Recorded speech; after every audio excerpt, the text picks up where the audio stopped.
Look, why do you think they made the 50p piece the shape they did? So they could get a spanner around it and prise it out of my dad's hands. So what chance do you think we've got of getting him to part with 525 quid? If that car was clapped out, he had no right to sell it to us in the first place, had he?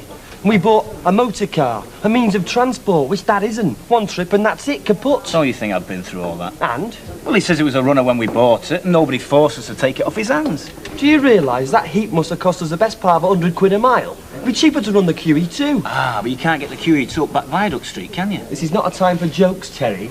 I'm sorry, but I don't think it's funny to lose over 260 quid. Look, I agree with you, but moaning about it's not going to get us back on the road, is it?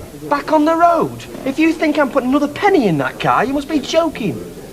Looks like I'll have to put Plan B into action then, doesn't it? Plan B? You leave that to your Uncle Terry. Hey up, mate. What do you want?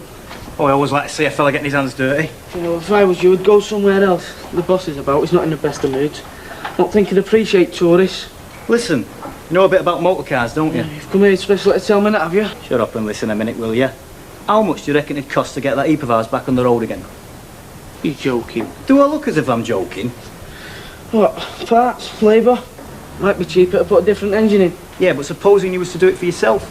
That'd be different, wouldn't it? There'd be no labour charges for starters. How much? It's hard to say. I reckon ton, top whack. 100 quid? That's getting the parts at trade and not charging my time.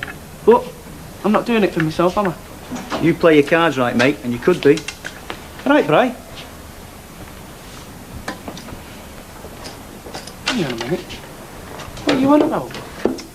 How do you fancy coming in with us? Oh, me put money in that crate. Look, you get that thing mobile again, and you've got yourself a third share. Oh yeah, and who pays for the parts? Well, you do, don't you? I mean, that's your stake, that and your time.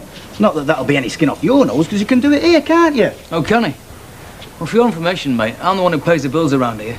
Kevin happens to work for me, and he's not done much of that since you walked in, so come on your bike. I'll hang about, mate. Come on, Sally, you better go. Well, look, it won't take you a second to give us an answer, I'll will it? think about it, all right? Well, it'll have to be, won't it? Only don't think too hard, because your boss here might overhear you and dock your pay. See you later. But I'm saying that when we do get it back on the road, I reckon we can make it pay. You know what I mean? It seems such a pity. I mean, you were so full of enthusiasm for the idea. Oh, well, we still are. Just makes it a bit difficult, though, doesn't it? Not having any transport, like. There must be something you can do. Well, there isn't. I'm not lashing out another penny on that heap. Have you thought of having a word with Kevin? Kevin? By all accounts, he's very good with cars, and I'm sure he'd be only too pleased to help if he could. Well, actually, he's thinking about it. Thinking about it? Thinking about what? About a little proposition I put to him this morning. What proposition? He gets our jalopy back on the road at his expense. At his expense? Yeah. And in return, he gets a third share. Kevin does? That sounds an excellent idea to me. Oh, hang on a minute. I'm sure it's got its merits, but that's not the point, is it? That car belongs to both of us. You should have asked me before you offered shares in that car to Kevin or anyone else. Look, have you got a better idea?